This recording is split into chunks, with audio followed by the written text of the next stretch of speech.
1. Introduction. My name is Claire. My story is about my husband, Frank, and a door. It is a locked door. This small thing became a big part of our life. I work in the morning. I start work very early when it is still dark outside. My husband, Frank, works in the afternoon and evening. He usually comes home very late at night, around 2 in the morning. Because of our different work times, I am often alone in our house at night. The house can be very quiet. Sometimes it is too quiet and I feel a little nervous. When I am alone in the evening, I spend time in the bedroom. I like to watch TV or read a book there. While I am in the bedroom alone, I lock the door. I do this because I sometimes hear noises in the house. These are often small noises. Maybe the old wooden floor makes a sound. Maybe the refrigerator makes a strange noise. Or one of our 2 cats, Mittens or Patches, makes a noise in another room. Before I started locking the door, I would get up when I heard a noise. I would walk through the dark house to check. My heart would beat fast.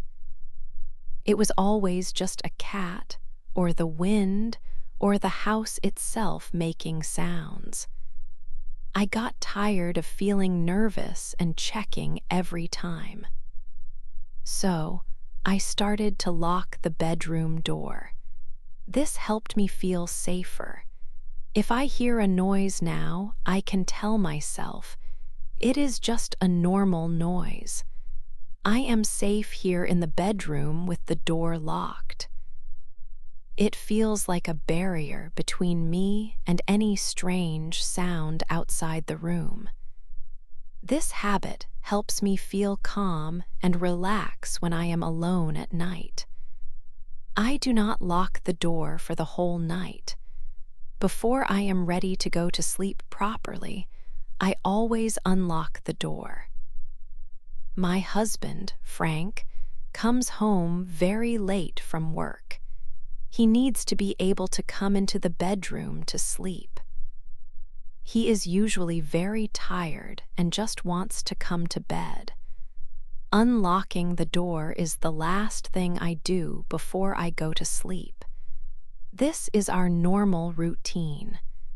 I explained to Frank why I lock the door one time.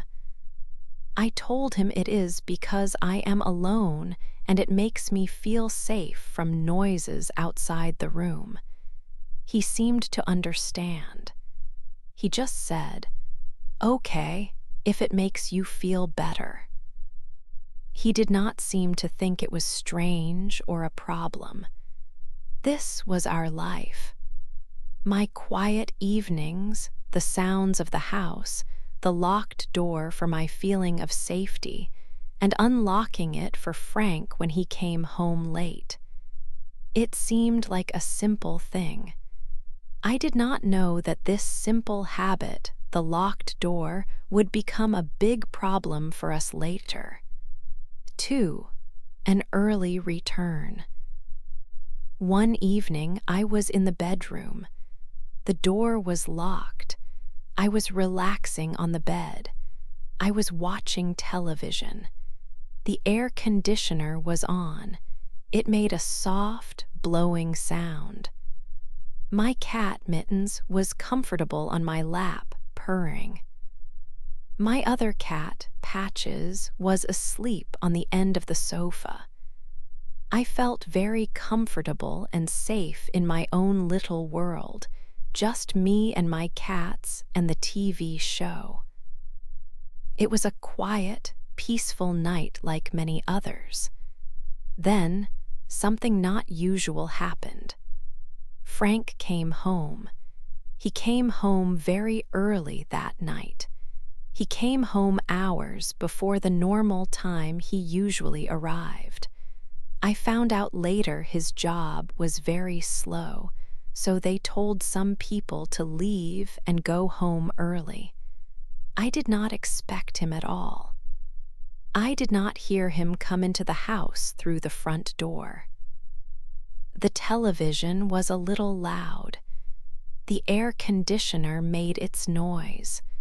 These sounds were normal for the evening.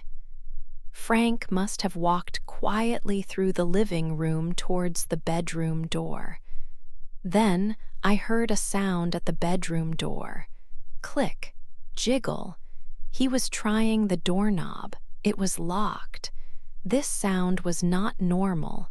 It was different. Frank, I thought, is that you? Home so early tonight? Why is he trying the door? Mittens jumped off my lap quickly because I moved.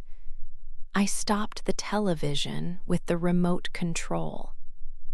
The room suddenly felt more quiet without the TV sound. It took me a few seconds. I needed to get up from the comfortable bed where I was sitting and relaxing. It was just a few normal seconds to stand up and walk to the door. I called out towards the door, "Just a minute, Frank." I walked the short distance to the door. I turned the lock to open it. I opened the door fully. Frank was standing right there in front of me. He did not look happy at all. His face was not soft and tired like usual when he came home late from work. It was hard. His eyes looked narrow and serious. He looked like he was not happy to see the door was locked when he tried it. He asked me a question immediately. His voice was not soft either. It was sharp and strong. "Why was the bedroom door locked, Claire?" he asked me. I was very surprised by how he looked and how he spoke to me.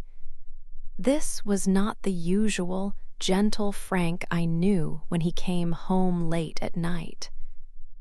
It felt strange and sudden, like the peace of the evening was broken. 3. A new doubt. I was surprised when Frank asked that. "I always lock it when I am alone in here," I said. I tried to sound calm. "You know that. I lock it for safety because sometimes I hear noises." It was my usual reason. It was the truth. But Frank did not look like he believed me. He just looked at me. "But I am home now, and the door was locked. You did not open it right away." His eyes were narrow. "What were you doing in here? What were you hiding?" The word hiding felt very cold. It made me feel bad. "I was not hiding anything," I said. My voice was a little stronger now. "I was just watching TV. Mittens was on my lap." Mittens is one of our cats. "I did not hear you come in." It took me just a second to get up and open the door. That is all. He did not look happy. He stepped into the bedroom. He looked around the room. He looked behind the door and near the window.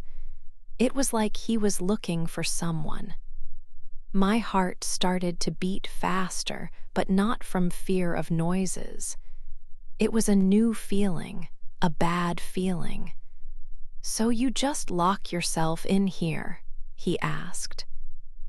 He crossed his arms. "For hours." "Yes," I said again, "like I told you before. It helps me feel safe when I am by myself." "Safe from what, Claire?" he asked quickly. His voice was sharp. "From me. Are you locking the door to keep me out?" "No," I said. My face felt warm. "Not from you, from a stranger. If someone came into the house. It is just a habit I started." When I go to sleep later, I always unlock it so you can come in." He shook his head slowly. "It is strange, Claire. You were not at the door instantly. I was comfortable on the bed. The TV was on. I did not expect you home so early." My voice was getting louder. I did not want it to. He did not say more. He just changed his clothes. He sat on the edge of the bed. He did not look at me. The air in the room felt thick and heavy. The funny TV show was forgotten. The purring cat was forgotten. There was only this new, ugly feeling between us. He thought I was hiding something from him. My Frank, the man I loved, did not trust me. And it all started because of the simple, locked door. That night, when we finally went to sleep, there was a space between us in the bed. A cold space. And the door, even though it was unlocked, felt like it was still a wall between us. The cold days, the days that came after, were not good days. Frank was very quiet, and he seemed distant from me. The silence between us felt cold. He looked at me with his eyes, and they were full of suspicion. It felt like he was always thinking bad thoughts about me, even when he didn't say anything. His looks made me feel uncomfortable and watched. Sometimes he made comments about the locked door. They were not kind words. They were sarcastic comments that hurt me. When he left for work, he might say something like, "Have fun in your locked room, Claire." His voice was sharp, not soft. It felt like he was mocking me because of what happened. These comments made the cold feeling between us even worse. I felt very lonely in the house. It felt like I was alone even when Frank was there. The air in our home felt heavy and full of his doubt. I missed the time when our house felt warm and safe, and when Frank and I were close. I missed my old Frank, the one who trusted me without question and smiled easily. To escape this cold and lonely feeling, I started going out after work. Instead of going straight home, I would go to a small coffee shop near my job.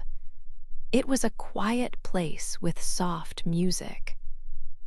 I would sit at a table, drink a warm cup of coffee, and read a book or just look out the window. It was a place where I could feel a little peace. It was a break from the house that felt full of Frank's suspicion. I needed to breathe air that was not heavy with his doubts about me. One afternoon, while I was sitting there, a man at a table nearby looked at me and smiled. He had friendly, kind eyes. He asked if he could sit at my table for a few minutes. I said yes, it was okay. He told me his name was Leo. We talked for a short time, maybe 10 minutes. We talked about small, simple things. We talked about the good smell of coffee, about books we liked, and about the weather outside. He was very easy to talk to and very friendly. It felt nice to have a simple conversation with someone who looked at me with simple kindness, not with suspicion in their eyes. The chat with Leo was very short and completely innocent.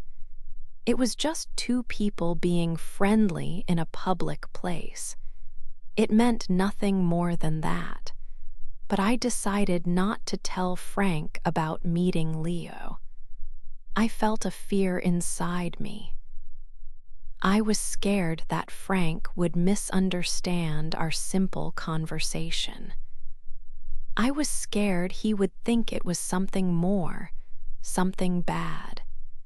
His suspicion about the locked door was already so big and difficult. I worried that telling him about Leo, even though it was nothing, would make his doubts even stronger. So I kept this small meeting a secret because I was afraid of how Frank would react and what he would think. 5 more doubts. I saw Leo at the coffee shop a few more times. It was not every day, just sometimes. We said hello. Sometimes we talked for a few minutes. He said he was a writer. I told him I worked at a bakery. We talked about simple things. It was very friendly and nothing more. But at home, Frank was still suspicious. His questions were strange. He asked where I had been. He asked who I talked to. One day, he picked up my phone when I was not there. He said he just checked the time, but I knew he was looking at my messages. My heart felt heavy. The locked bedroom door was still a problem. Sometimes Frank came home and the door was unlocked. He would make a sarcastic comment. It was like a small, sharp knife every time. One evening, Frank came home early again. It was about 10 o'clock. There was a problem at his work, so they sent people home. I was in the bedroom reading a book. The door was locked. I had the window open a little to let in fresh air. Frank knocked. I heard him and got up quickly. I unlocked the door. I tried to smile. "Hi," I said. "You are home very early." He looked into the room, not at me. His eyes looked everywhere. "Just reading?" he asked. "Yes," I said. "Why?" He saw the open window. "The window is open," he said slowly. His voice was cold. "Were you waiting for fresh air or for someone else?" I felt a sudden pain in my chest. "Frank, how can you say that?" I said. "It is a warm night. I opened it for air. The air conditioner is loud." He did not say sorry. He just looked at me with his cold, suspicious eyes. "Right," he said. I wanted to cry. I did not understand why he thought these terrible things about me.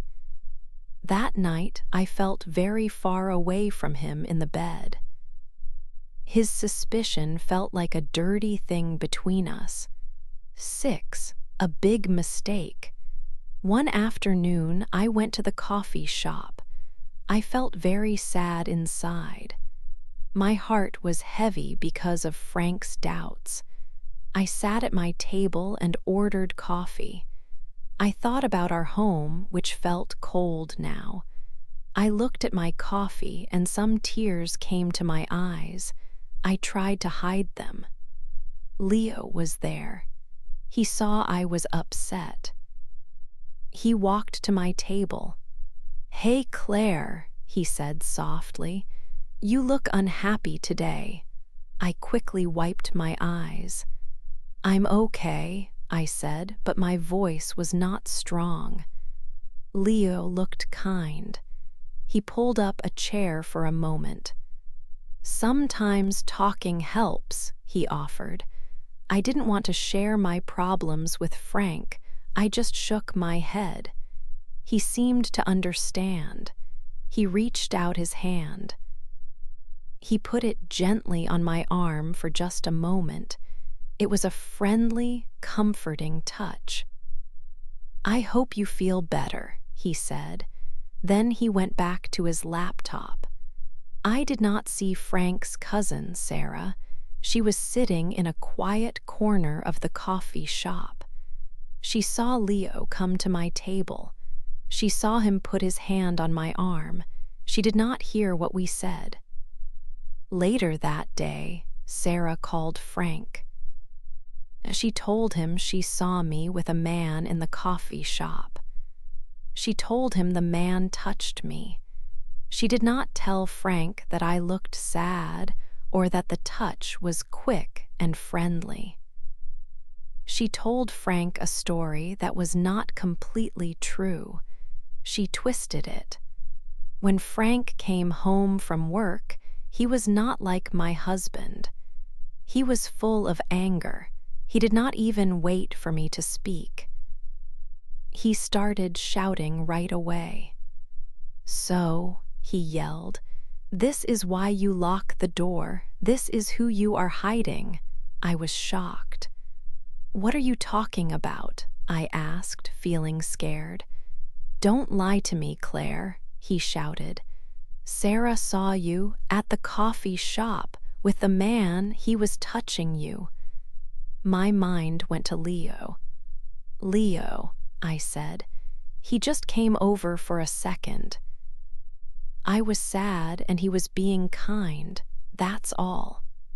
Frank did not listen. His eyes were hard.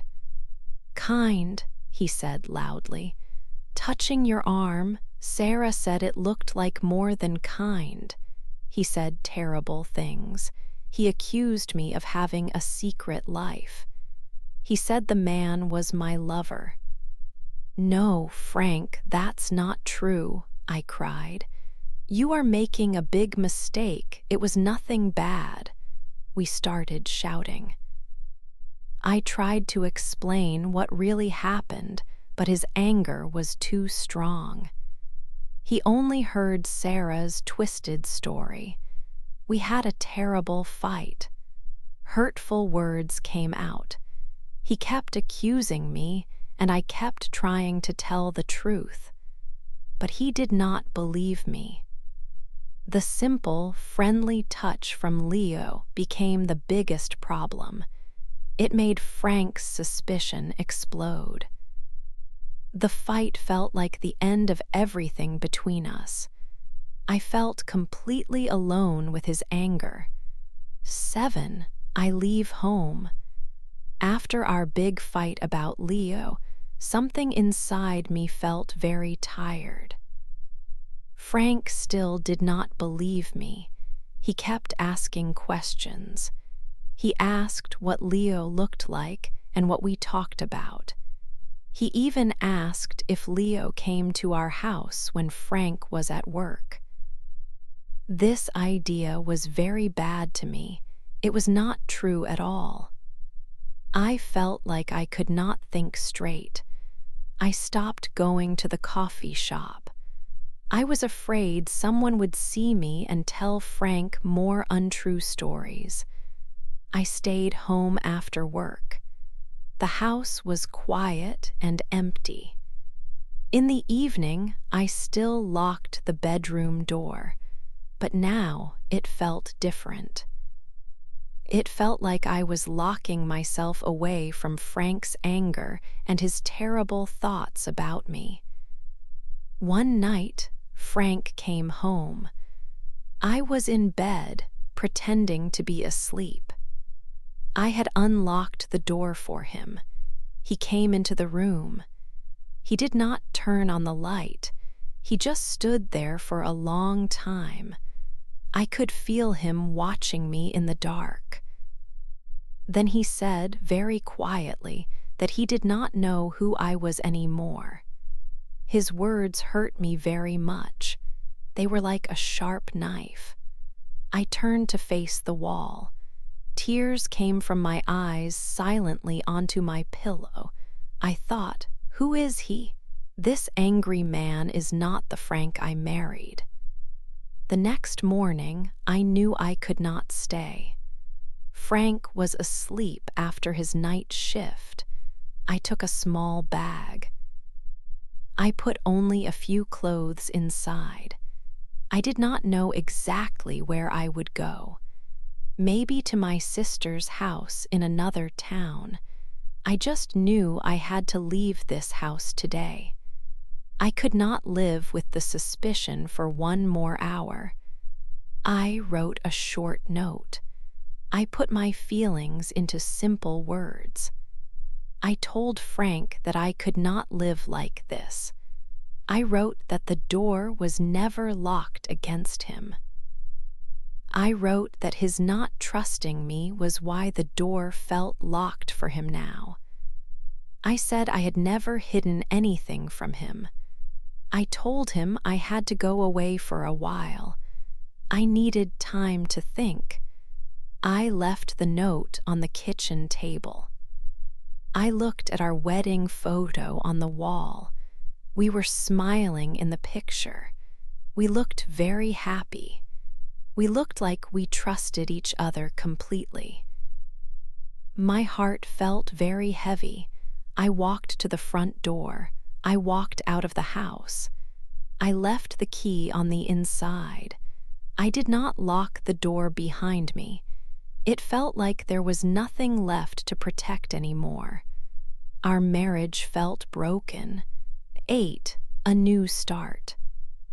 Claire stayed at her sister Clara's house. She stayed for 1 week. Clara was kind. She listened to Claire and gave her hugs. Claire cried many times. She felt very sad and also angry.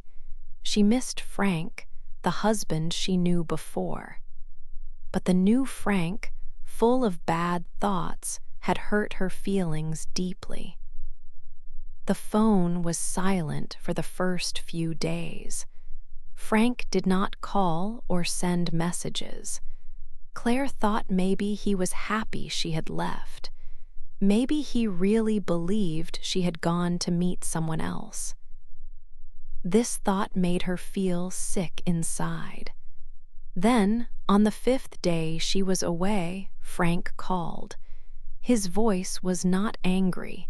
It was quiet and sounded like he felt sorry. Claire said hello quietly.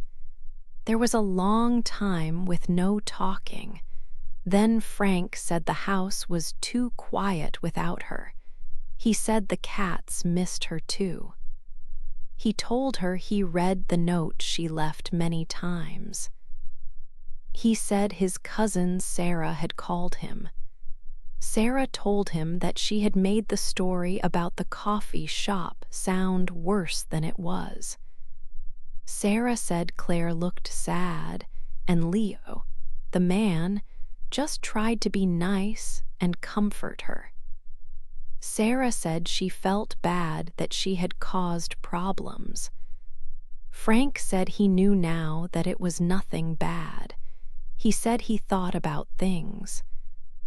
He remembered Claire telling him a long time ago about locking the door because of noises when she was alone. He said he had forgotten, or maybe he did not want to remember when he was angry. He said he was wrong to think she was hiding something. He said he felt jealous, and he had made a false story in his head. He asked Claire if she would think about coming home. He said they needed to talk about everything honestly. He said he missed her very much, and he missed them together. Claire went home 2 days later. Frank was waiting for her. He looked like he had not slept well. He had bought yellow flowers, her favorite kind, and put them on the table. Coming home was not easy.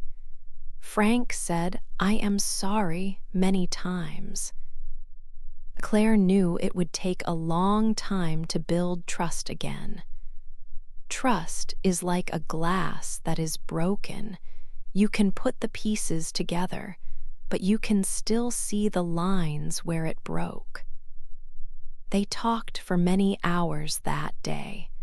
They talked for many days after too. Frank talked about things that worried him, things Claire did not know. Claire told him how much his suspicion had hurt her. She told him it made her feel caught and not understood. The bedroom door is still in their house. Sometimes, when Frank is at work and Claire is alone in the evening, she still locks it. It is a habit that is difficult to stop. It still makes her feel safe from the outside world. But now, Frank knows why she locks it. Sometimes, he sends her a text message that says, "Door locked. I hope you feel safe, my love, thinking of you." And when Claire gets ready for bed, she always unlocks the door. She unlocks it so Frank can come into the room. The space between them in the bed is smaller now. Sometimes, during the night, he takes her hand. It will need time, a lot of time. But maybe, just maybe, a locked door does not mean that people's hearts are locked. They are trying to find their way back to each other.